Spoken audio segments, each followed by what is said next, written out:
Well, hello, everybody, and thank you very much for joining us at Palestine Deep Dive. Every week, we invite a special guest, sometimes guests, and we look at the key issues facing the Middle East today, and we look at other global issues too.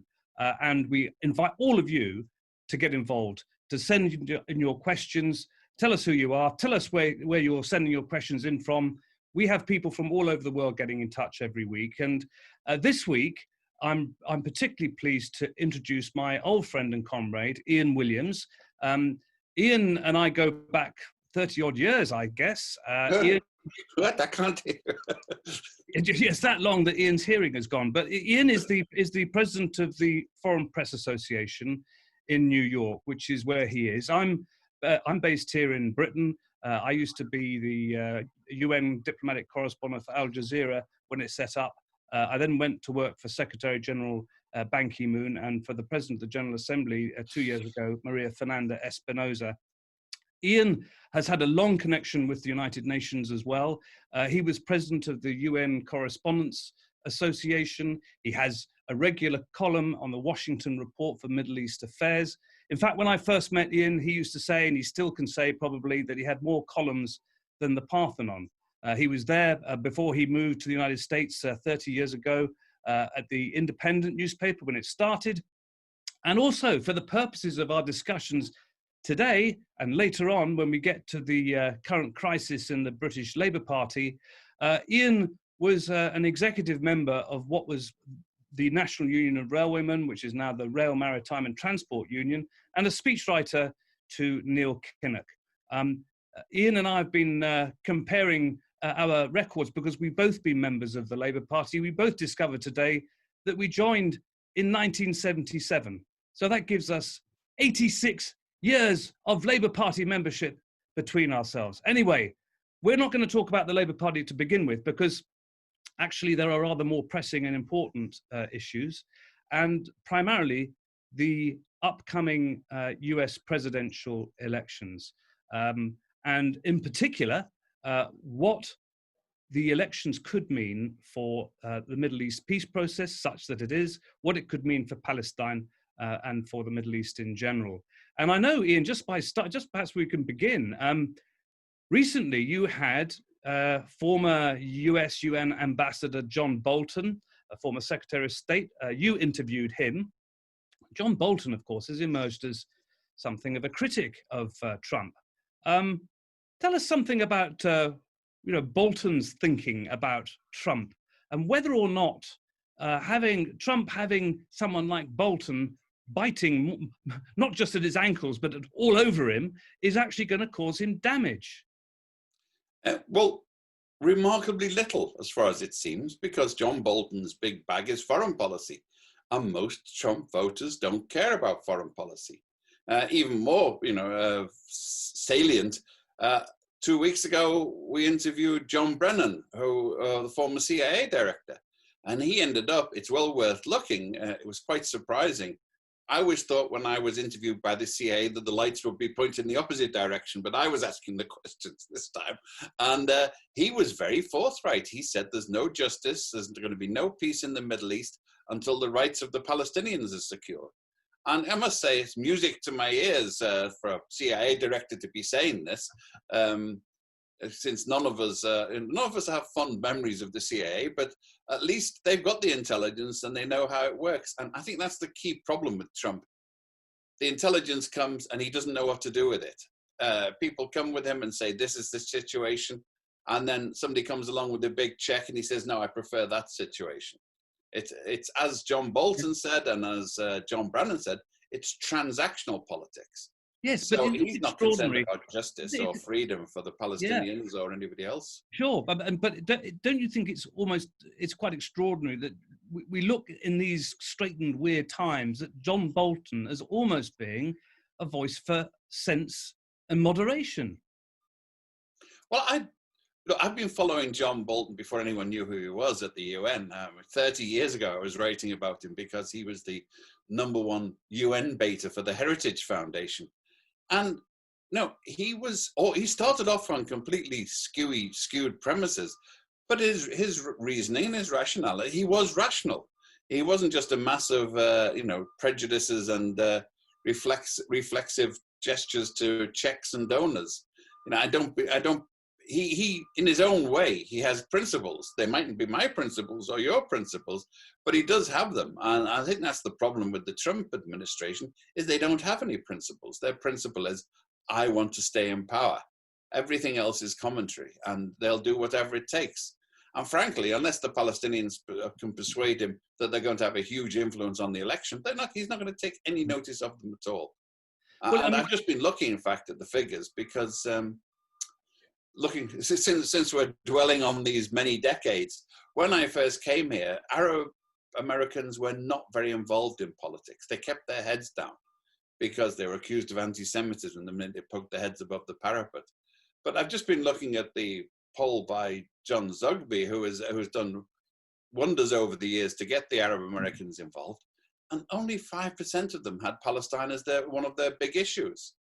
It was all domestic politics, which is the way it should be. It was sensible. It's the right thing to do. Well, for people watching this, of course, I mean, you're in New York.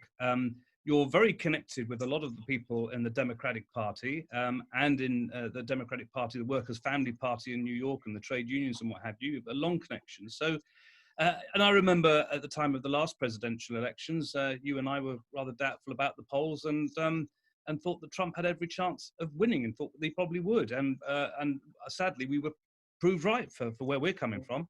But what's your take on it now? There have been consistent poll leads for Biden, but of course this isn't a general election, and there are all sorts of other issues which maybe you can tell us about, because a lot of people don't know, voter suppression and how it is that the elections vary from state to state, how they actually do it. So have you got a prediction, and can you tell us what do you think could actually happen if Trump loses by a small margin, for instance?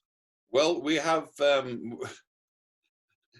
one doesn't like to quote him, but Comrade Joseph Stalin from the Soviet Union, he once issued the immortal words, "It's not who votes that counts, it's who counts the votes."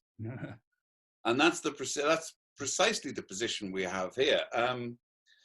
Democrat politics in the US has been very much about personalities, about whether you want Hillary, about whether you want Obama, about whether you want Biden.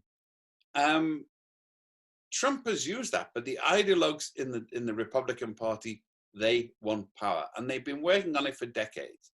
They've stacked everything from the school boards onwards. They've stacked local courts. They've stacked the state courts. They've stacked the federal courts, and now they've stacked the Supreme Court. And it's in anticipation of precisely what we're talking about. There is very likely to be a highly contested election. I mean, people pay lip service to the Constitution, but it is a 250-year-old, creaky, inefficient machine that was built by slave owners. And it shows every sign of its manufacturing date and provenance every time these issues come up. So the electoral system, the decision for actually translating your vote in the ballot box to Washington, is incredibly tortuous, incredibly complicated. And well, if I may, can I interrupt? Because Florida, if you recall, when Bush won, it was on the basis of a contested election in Florida. It boiled down to a few thousand votes in reality, and to the notorious hanging Chads issue about the ballot papers and ruling ballot papers out if the whole piece of paper hadn't been knocked out by the punch. The hanging Chads. Can you explain to us, if you can, how it works? Let's say Florida or Pennsylvania, two key battleground states. It's not a general election, so how does it actually work? The voters vote for delegates. They vote for delegates to the electoral body in Washington, and when they vote for them, there are several stages. First of all, they have to get them elected. Then there's the question of whether the state certifies the vote. So you have issues in Pennsylvania or Florida, or where you might have a Democratic governor, but you've got a Republican local legislature. You have Republican judges. You have a Republican Secretary of State. So each of these people have to certify the vote, that this was what the vote was, this was what was counted, this is what we're taking with us to the electoral college. And there's plenty of room for each of them to put their finger on it. And, you know, one of the scenarios being rationally discussed is whether or not all they have to do in Pennsylvania, for example, is to delay the vote. If they delay the vote, then the Republican legislature can move in and appoint their people to the Electoral College. Or, you know, in Florida, the governor can appoint people, which is practically what he did last time. So you've got, it is not a popular vote. And what distresses me is, for the last few elections, no one's even tried to pretend it is. No one tried to pretend that this is a reflection of the popular will. They've said, well, okay, this is the system. The state voted this way, the governor voted that way, and this is what the law says. And the law is an ass, as it so often is on these things. The law is not concerned about individual voters. The system can actually vary from state to state. And you know, but it's interesting. We hear we have lots of commentators, lots of people who like to believe that they're experts who follow these American elections every time, but they never ever explain how it works. And for instance, you know, Florida we were just talking about, you could have, let's say, 45% of the votes going to the Democratic Party in Florida or the Republican Party, but that they would get every single delegate seat in the whole of the state, the whole lot. They get the whole lot, and people don't have. And so I suppose going back to these polls, which have put Biden ahead by quite high margins at some times. What is your feeling from what you're picking up? And what about this early voting? I mean, the 60, 70 odd million people who've already voted. What does that tell you? I mean, there's always a danger looking at a crystal ball, but I mean, since you got it right last time, you might get it right this time. A crystal ball is very, very murky, and I'd say it was still in the balance. You know, there are multiple factors. Just take the candidates. The people who vote for Trump will vote for him anyway. He correctly called it. He could go and shoot someone on Times Square and he would get away with it. And we've seen these people out there. There are circuits missing. You know, he gets up and says that COVID doesn't exist, and then he goes ill with it. And then he says we've got the best COVID treatments in the world for a disease that a few months before he said didn't exist. The people will come and vote for him. I mean, we are talking about a degree of brainwashing that makes the North Koreans look like amateurs in comparison. So it is stunning. On the other hand, we have Joe Biden, and Joe Biden does not move the soul. He does not move the blood. He's not going to get people on the streets. When people vote for Joe Biden, they mostly do so because he's not Donald Trump. And, you know, in leadership, you not being I'm not Donald Trump, you're not Donald Trump, but this is insufficient qualification for the highest office in the country, if not the land. Of course, being British would not help in America, where there are still no Brits in any form of public office to this day since the revolution. No, I would never dream of. I mean, you know, Henry Kissinger can come there and sound like Dr. Strangelove on a Yeah, I understand in a bad World War movie, but he can get places, no problem. But a British accent is they've never forgiven us. Yeah. And but no, taking it all together is that it's very porous, and the Republicans, they're very acute, and they're actually much more sophisticated in their application of practical politics than the Democrats are. They have worked very solidly on voter suppression. Remember, it's not like in Britain where somebody comes round and says who lives here and puts you down on the electoral register. To go to the electoral register, most places you have to go there. In many states, you have to produce a driving license or ID, which not everybody has, to be enrolled on the register. There are Republicans who have employed people to go over the registers. For example, they did a comparison. If your name was Mark Seddon, and there was a Mark Seddon living across the border in Georgia, you were wiped from the register on the assumption you were being double counted. No one told you they were doing this. It was only when you turned up on election day. And of course, they applied these very selectively, much more fervently in minority areas where they would be counted on to vote Democrat. But this is a century and a half of techniques ever since the Civil War. They've worked on voter suppression. They used to work on suppressing the voters directly. Now they work on voter suppression, making sure that people can't vote. You would know, Ian, that there are a myriad of different ways of voter suppression amongst the African American population that they use. But I was staggered when the other year I learned about the voter suppression in Native American communities, where people were actually prevented from presenting their credentials because they didn't have addresses, full postal addresses with streets, from the reservation. So anything goes. So that's going to be a big thing to watch out for, I guess. But moving on, let's just say, for the sake of argument, Trump wins again. Where does that leave American foreign policy in the Middle East, and specifically Israel, Palestine? I don't know. It depends. Possibly heading to Armageddon. It all depends on how stable you think these relationships are. I mean, anybody who really puts their faith on tribal family businesses like Bahrain and the United Arab Emirates. Bahrain, by the way, where they were shooting people on the streets recently, where none of them have a popular mandate from their own population. And to assume that this presages peace in the Middle East rather than a business transaction between a crooked cabal of sheikhs and Netanyahu and Trump is another story entirely. So whatever the situation is, it's going to, like John Brennan says, if there's no justice for the Palestinians, then in the end, there isn't going to be peace. It mightn't be the burning issue, but there are reasons why the Arab world counts Palestine as a major issue.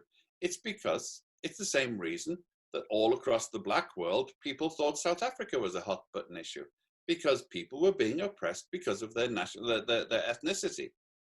And that's the way most Arabs see it. They see the Palestinians are being abused and mistreated because they are Arabs. And, exceptionally, in addition, because they're Palestinians. So this makes it a hot button issue that even if it's not the issue, it's always going to be there. And these governments that have signed peace treaties with the Arabs are going to pay a price. The Jordanian population has never reconciled itself. The Hashemites are under continual pressure from their people about their ties with Israel. In Egypt, it's still not popular.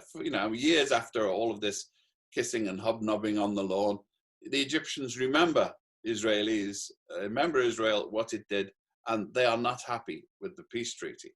They're happy not to be at war, of course, as anybody would be, especially if you keep losing them. But it's not. It's not good. Sisi isn't there because he's elected. He's there because he's a crook with the army and the US behind him. Don't forget, we have in the United States about a quarter of the population declaring themselves as evangelicals. These are the people that lay hands on the president, by the way, and say that he's the chosen one, and Donald Trump believes it.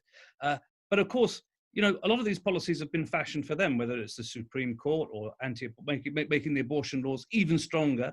But when it comes to the Middle East and Trump's deal of the century, if you recall, this must play quite well with all of them. The recognition of Jerusalem as the capital, the peace deals. I mean, most evangelicals probably couldn't tell you exactly where, Bahrain is or the UAE is, but that sounds good to them. So it has been helpful to Trump, though, hasn't it? Well, this week he's carrying on. This week he's de facto recognized settlements. He's making sure U.S. government funds are available for scientific research in settlements in the West Bank.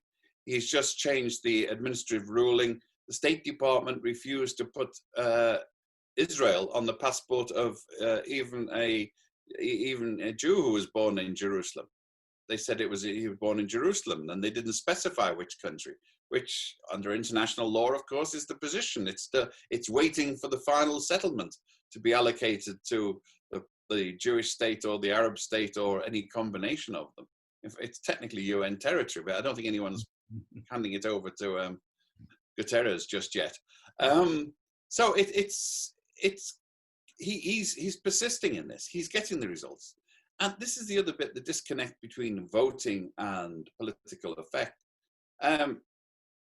He has some diehard Zionists and Likudniks, Sheldon Adelson, who pay him huge checks. They bankroll him in a huge way and do business with him that makes money to get these results. They bankroll settlements.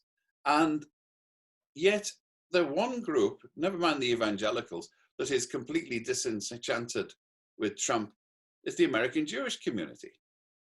something like 70% of American Jews do not like Trump and do not want him under any circumstances. They see him for the threat he is, and they see the evangelicals for the threat they are, because, you know, if you've been a persecuted people for millennia, then you recognize it when somebody says that one of the conditions for the coming back of Christ is a huge war and your conversion to Christianity, which is what the evangelicals are offering the Jews at the moment. Well, any Jew who knows about this is going to think twice about it, no matter how irreligious they are. I don't want to become a Christian, and I don't want to be at the center of World War III. Thank you very much. So Biden, of course, I mean, people, you know, who don't really know about America won't appreciate the significance of religion and affiliation in America. Biden, of course, is a Catholic, and in recent years, a lot of Catholic voters have been supporting Trump. But do you think that he will have enough of a coalition of support in the African-American community, in the Jewish community, and Catholics, and none of the above, to actually break through this time? And what if he does? If there is a Biden presidency, what would that mean to the Middle East? Do they stop recognizing Israel's capital as being Jerusalem? Are there going to be any changes, or is it going to be much the same? Frankly, I think some of the more sort of outlying positions of the Trump administration will be walked back to harmonize with international law, where they've got an excuse. The State Department has spent 20 or 30 years in a very resolute fight to maintain international law in the face of pressure from various White Houses, Clinton's White House, and from Albright's State Department and the others as well. You know, the politicians instinctively pander to Israel because of the donors, not because of American Jewish voters. And then they find that the State Department is saying, but, you know, we're supposed to be upholding international law, and this breaches it. So they get tied up in knots on this. What Trump has done is to cut the Gordian knot. He's just basically said, no, we're going to do this. He's issued presidential decrees regardless of advice and regardless of the dangers that have been pointed out to him. And, you know, the State Department's been left trying to clear up the mess after them. But like I said, with John Brennan, a former CIA, he's saying, no, this is dangerous. This is what Trump is doing is in breach of our obligations, international obligations, and not good for us or the Middle East. And many Israelis say this is not good for Israel either. So, but this is single issue politics. I mean, you mentioned there, a lot of people will vote for Trump on the abortion issue. Now, one hesitates to say this, but one suspects that several of his girlfriends in the past have availed themselves of this illegality. Yeah. You know, I mean, look at the guy, look at his record. Yeah. In between paying hush money, he's probably paid surgery money to several of them over the years, if necessary. Evangelicals seem to be quite prepared to look at to look away from the porn star mistress, the multiple wives, the fact that the guy doesn't pay federal taxes, the whole gamut. This is one of the most extraordinary things for the world as it looks on, to see this deeply committed, fervent religious people with such high standards prepared to have another Jerry Falwell at the White House. But there we are. We must see what happens. But in the meantime, the one last question I'll ask you before we move on is about the Palestinian leadership and its ability to move with the times and to move on to the next chapter, whether it's Biden or Trump. Because over the weeks when we've been talking to many people, many Palestinians, they have actually raised this. You know, this is an issue. The Palestinian leadership seems increasingly sclerotic. What must happen? That's being polite. What must They're happen? even older than us, Mark. What must happen, do you think, for the Palestinians to get their confidence back and get a political leadership that bites and that has effect? Well, they're talking about elections, and they've fallen into several traps, or they've been caught by several circumstances. I mean, one of the things that the Israelis and their allies are very good at is demonizing people. So Hamas is a terrorist group. When it wins an election, you can't allow them to take their seats, which devalues elections.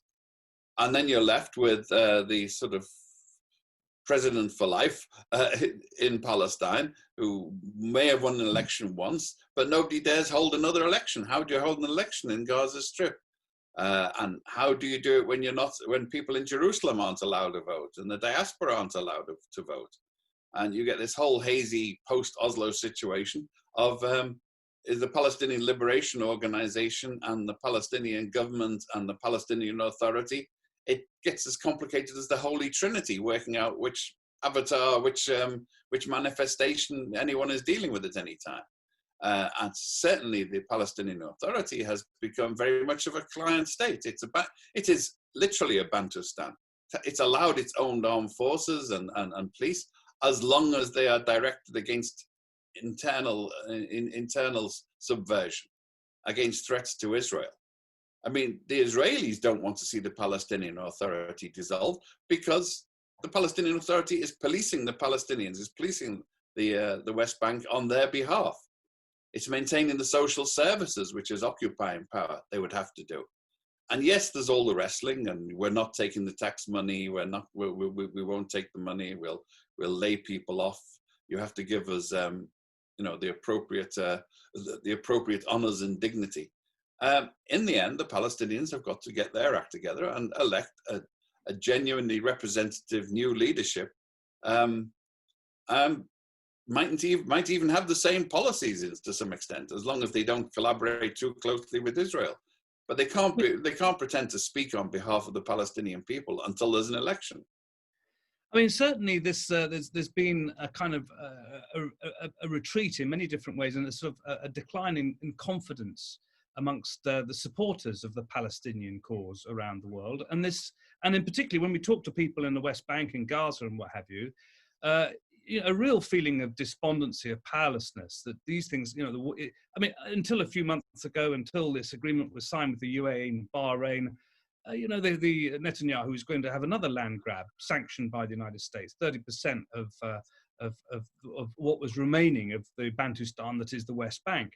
But and this brings me on to what we're going to talk about next, those who have stood up very strongly for Palestinian rights, for instance, those who have campaigned for sanctions against Israeli companies operating in the occupied territories, are facing pushback, particularly in the United Kingdom, in Britain, where I am, but also in the United States as well.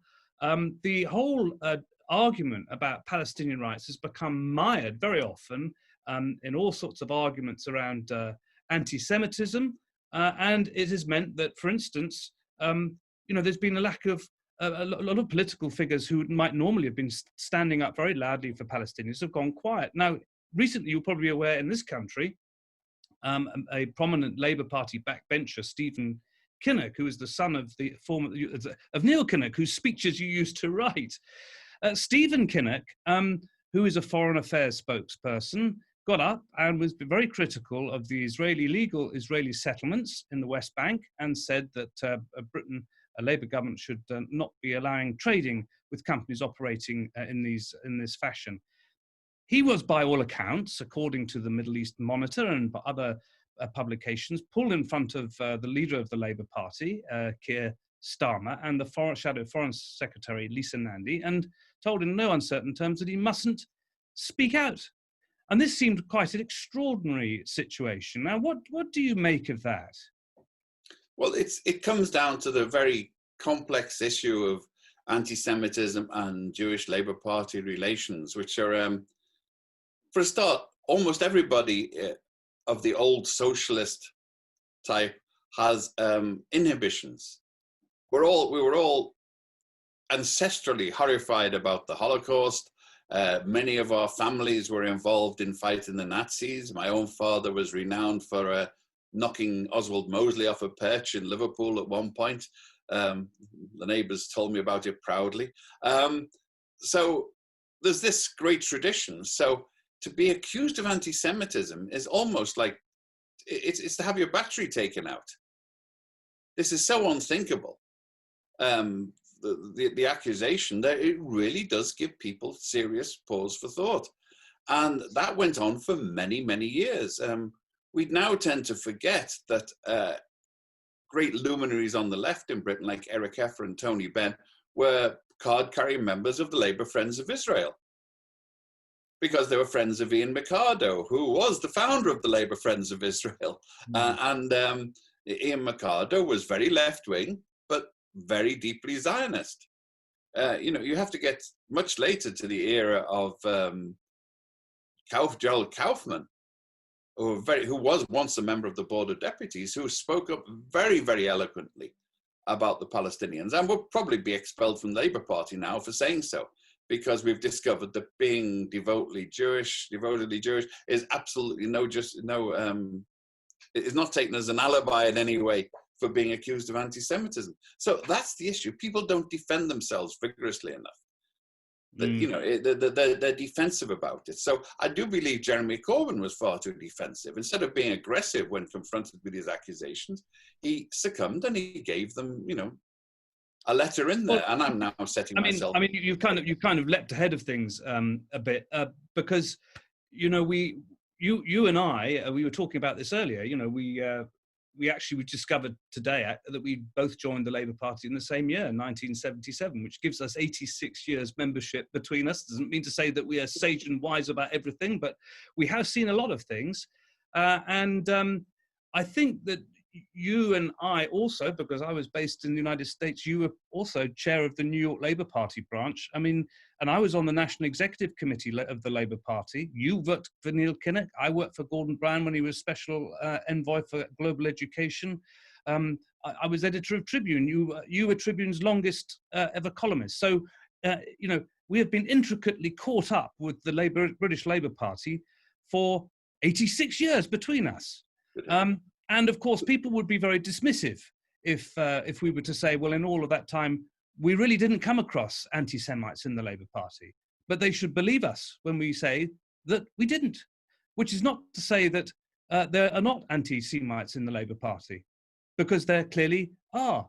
But I suppose what all of this boils down to is that when Jeremy Corbyn stood for the leadership of the Labour Party, you and I are not Corbynistas, we're Tribunites, but we both came to the conclusion that, if you wanted a leader that was not going to be, pro-war and neoliberal and was going to break from the new Labour trajectory, then Corbyn was the last person standing. And hopefully Corbyn would then, and his people would try and find adequate successors that people could vote for. None of that happened. But instead, what we saw from afar and back here too was what we've talked about is Labour's circular firing squad, and what has been called the weaponization of the whole issue around the Middle East, anti-Semitism, Palestine, Israel, to such an extent that it's actually led, as we now know, to a report by the Equalities and Human Rights Commission, something set up by a Labour government that has actually found that there has been anti-Semitism in the Labour Party. It's been inadequately dealt with, but things improved. But the net result of all of this, this is the longest question ever, is that Jeremy Corbyn, the former leader of the Labour Party, has been suspended from the Labour Party because he actually thought that the report was exaggerated. This is an extraordinary situation where this issue has ended up kind of flooring a whole political party. So from where you're sitting, what do you make of it? I'm appalled because the positions have reversed. 30 years ago when I came to America, it was very difficult to talk about Palestinians. Andrew Young, the Black American ambassador to the UN, was dismissed from his job because he was found to have had coffee with the PLO representative there, whose daughter is a close friend of mine. In fact, I knew the ambassador himself, both ambassadors. So it was an appalling continuous witch hunt, but things improved here. And people are much more open to taking positions, and the accusations of anti-Semitism really do not fly in the same way. But somehow, as you said, in the Labour Party, it's been completely weaponized, and a small group of which we know is in close contact with the Israeli embassy, but to say that makes you amenable to accusation as a conspiracy theorist. But, Al Jazeera did a very good film and expose of the people involved, confessing what they were doing. an Israeli officer from the Israeli mission was basically declared persona non grata, incidentally, because he was trying to unseat a conservative politician, not a Labour one at the time.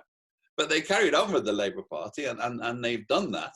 And I know the people involved. I know the MPs involved. I know the people, many of them. I even know where they got their politics from originally. We were on side together at one point, in particular factional squabbles in the Labour Party. But they have been consistent. One of these people, incidentally, and I've got to tell this story, I was in the House of Commons with a Palestinian, and this Labour MP brightly pun, "Oh, I've been to Israel, and they've shown me that I can get a passport because I've got a Jewish great-great-grandmother." And I said, "Well, bully for you." And Nadia here was born in there, and she can't go. Their parents were born there; they can't go. So thank you very much for your passport. "Oh, well, we're attending to that," she said. But I mean, it is fairly shameless the way that they have been partisan on it, and really, it's come to a break time, I think, where what Jeremy Corbyn said was absolutely true. It has been grossly exaggerated. The report itself says it was grossly exaggerated. The report actually says that people should be allowed to express their opinions about the report. So the Labour Party is breaking its own, breaking the conditions of the report by persecuting Jeremy Corbyn for saying so. This is a political vendetta.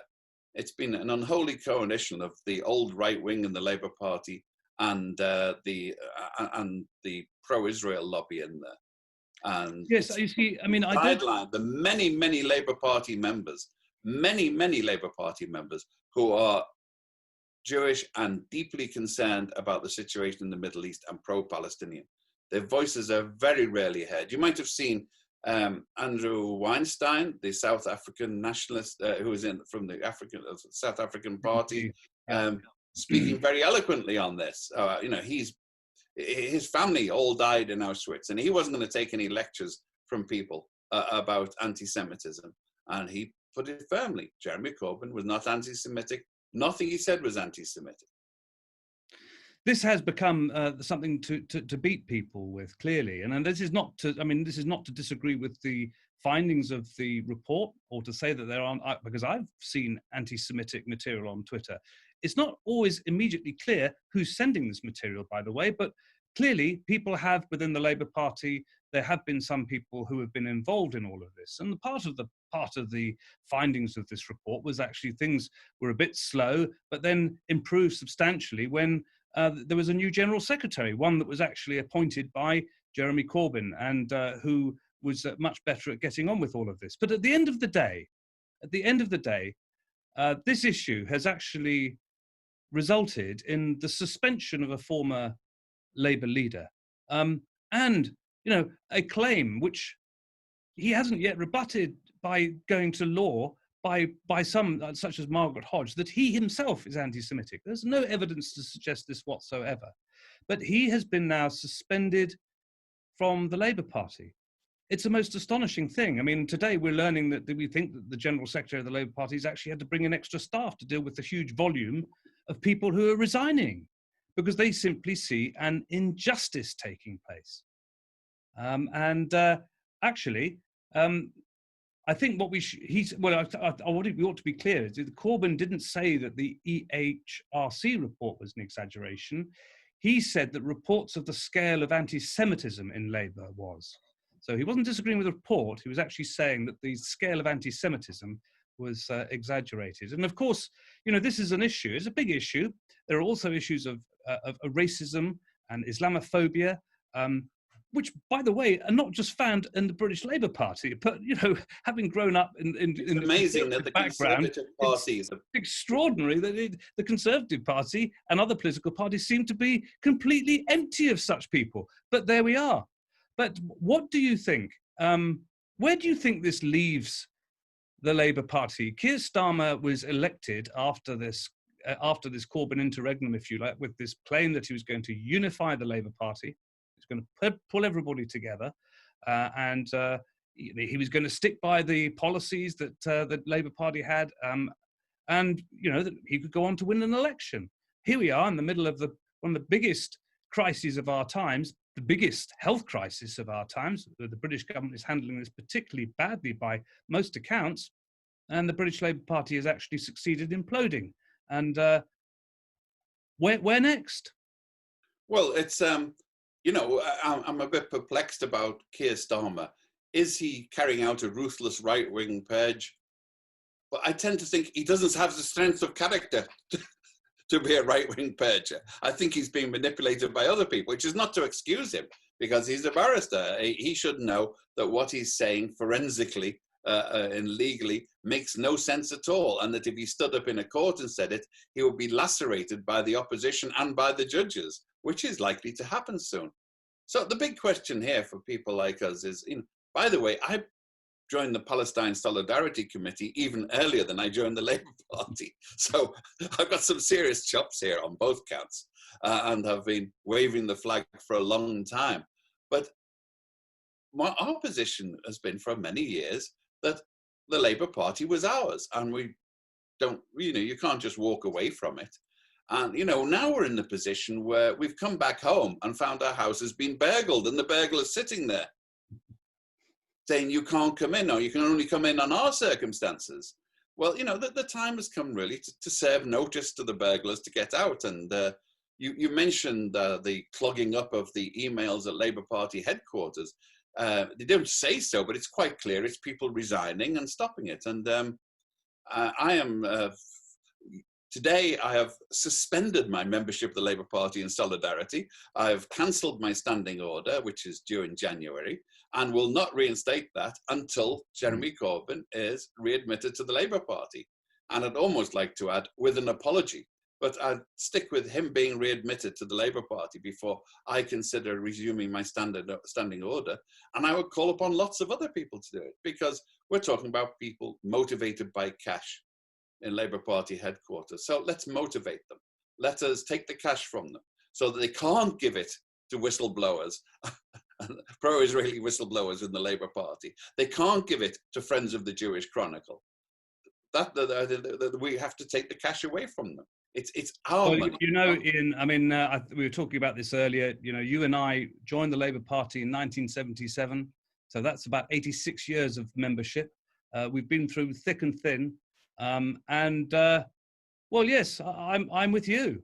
I'm just so appalled at what's happened. I'm actually going to do the same. I've got a Labour Party badge on here, which I'm now going to take off.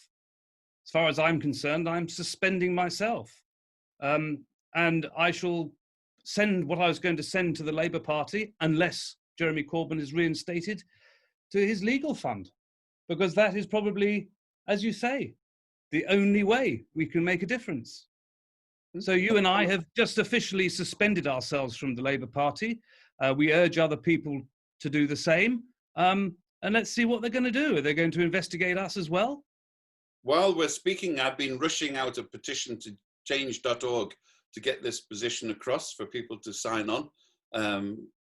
My name is there. I didn't have time to get Mark's permission on there, but I'll see if I can interpose it afterwards, that we are doing this, that we are refusing to pay our dues until such time as Keir Starmer welcomes back Jeremy Corbyn to the Labour Party, because it really is a crucial issue. I don't believe in single issue politics. I've voted for people who are pro-Israeli because they're good on other things. Jerry Nadler in the US, for example, in New York, very progressive on almost everything, except he was in hock to some of the voters there, and he was fairly toxic at one point on the Middle East. He's much better now. By perseverance, we got him over. So even though I don't believe in a single issue politics, this is not a single issue. This issue is justice. It's justice for Jeremy Corbyn, it's justice for Labour Party, and it's justice for British people who feel that the Labour Party has been taken away from them, and justice for the Palestinians. Yes, justice, and also freedom of speech, because as we were talking earlier, you and I are not Corbynistas. I'm sure people would love to tell us that we are, but we're not.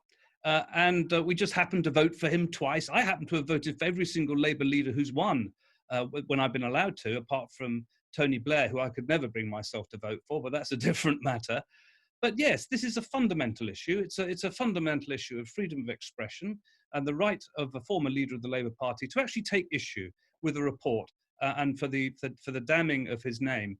And so, yes, Ian and I, if anybody just joining us, have actually just suspended ourselves from the Labour Party. We are not going to send our membership subscriptions to the Labour Party. I'm personally going to send my money, I think, to Jeremy Corbyn's legal fund, which the last count was nearing £400,000. So there you are, Mr. Starmer. There you are, Mr. Starmer, from two Labour loyalists with 86 years of membership between us. This is our message to you. We hope that you listen. I just heard, there's a message here from Jocelyn Herndl. Jocelyn, thank you very much for getting in touch. She says, thanks so much. I'm suspending my membership too and contributing to the legal fund. This seems the only way. Great talk and encouraging to hear it today after a grim day for about the party and for the Labour Party. So there we are. That's from Jocelyn. Jocelyn, thank you. We know about your loss in Palestine, by the way. Also, and we feel and our very best to you and the family, and in your struggle, your continuing struggle for justice. We also have here. There's another question from Eddie O'Sullivan, which I'll come to in a minute. If you go and want to look at the petition that Ian has just launched, you can go online. It's there. It's www.change.org. So Keir Starmer, reinstate Jeremy Corbyn, or we stop paying our Labour Party dues. So there we are. That's the petition. If other people want to join it and to spread it, to withhold our membership fees until Corbyn is reinstated. Eddie O'Sullivan sends in a question. What chance is there that his suspension will be reversed? Well, I don't know if we've managed to achieve that in the past minute. But what do you think? Do you think that there's a chance that this could be reversed? What would it mean for the Labour Party, Ian, if it is?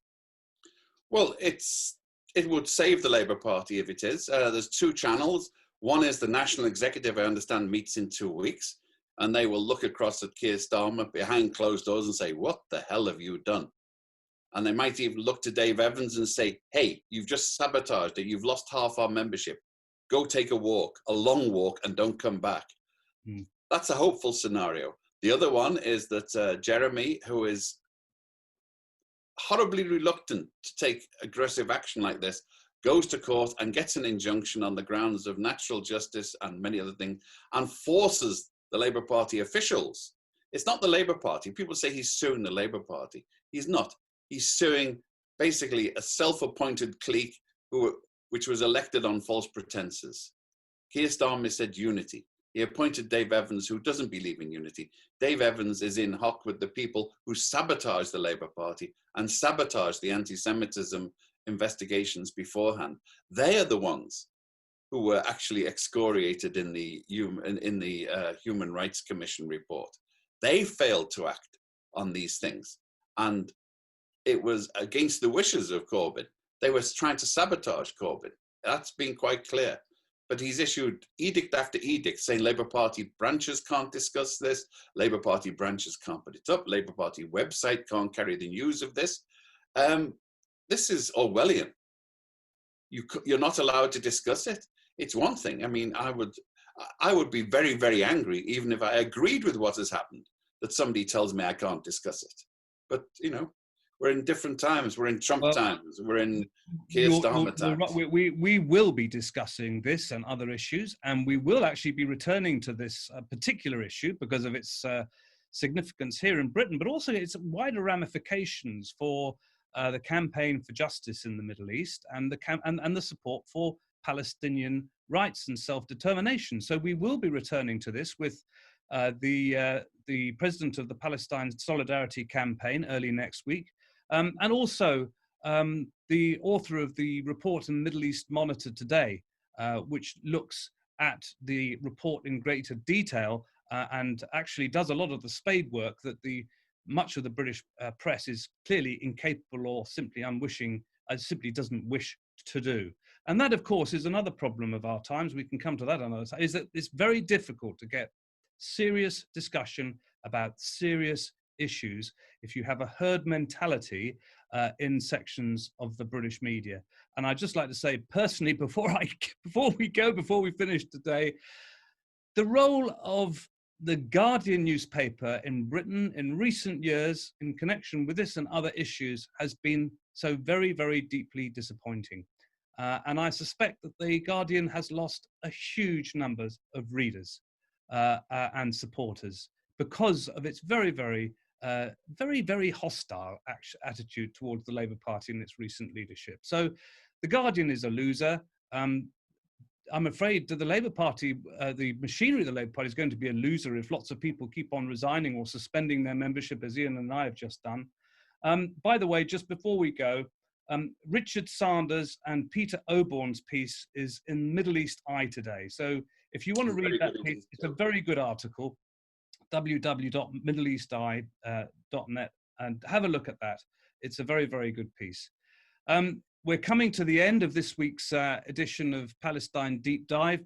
Thank you as ever to Omar, to Alex, to Kieran, but particularly to our guest, Ian Williams, in New York, president of the Foreign Press Association. Oh, Diane Woodward says, brilliant chat today. Thank you both. So thank you, Diane, for being with us. And thank you to everybody else who's watching us around the world. And until next time, from Ian and myself, all the very best and goodbye.